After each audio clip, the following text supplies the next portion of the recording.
So,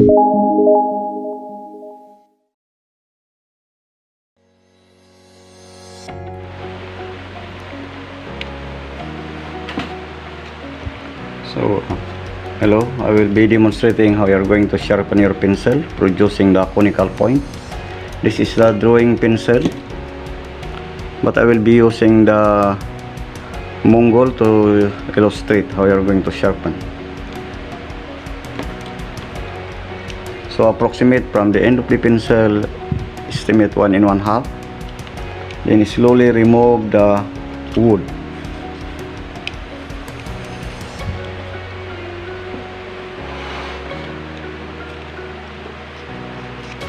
Rotate the pencil while sharpening. You push the cutter.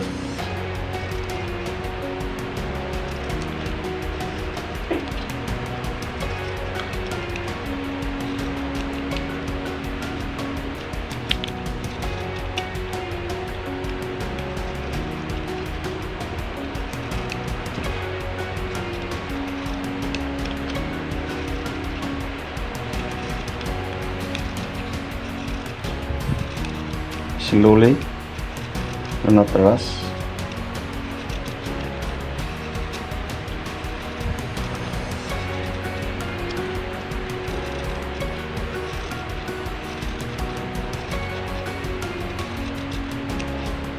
Use a sharp cutter or a knife.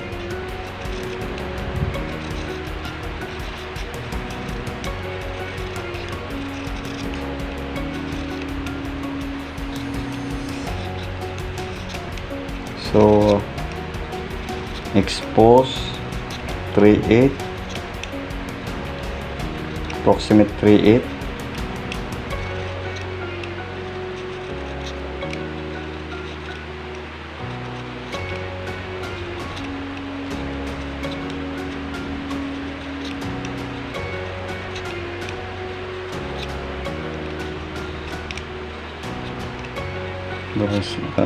Then after this one,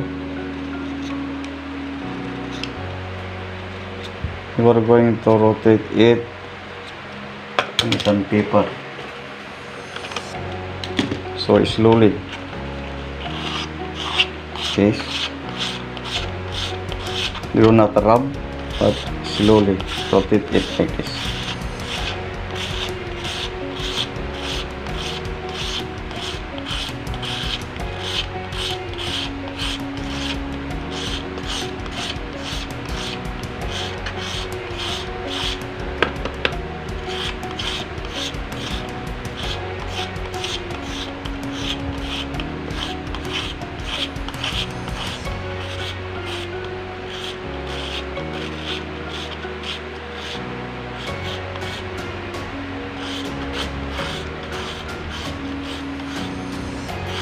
So after using the sandpaper,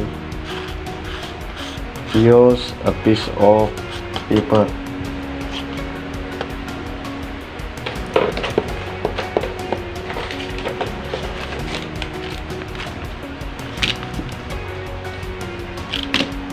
Okay, so like this.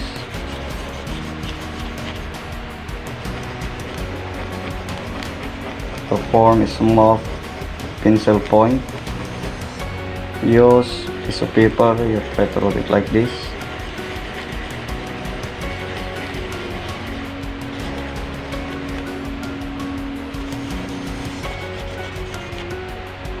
Then use the tip of your finger to check if it's very pointed or smooth.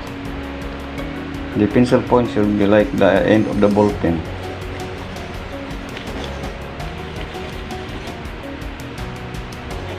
So it will not produce groove when you are going to draw lines in your paper, because it is very hard to erase, and one thing more, it might cut the paper. So that's it. Then after that, you are going to use tissue to clean the lid. Do not use sandpaper to clean or to make the pencil cutting uniform. There's no need for you to use sandpaper anymore. So you always bring pins, tissue paper or piece of cloth to clean your pencil clean or after sharpening the pencil. Thank you for listening.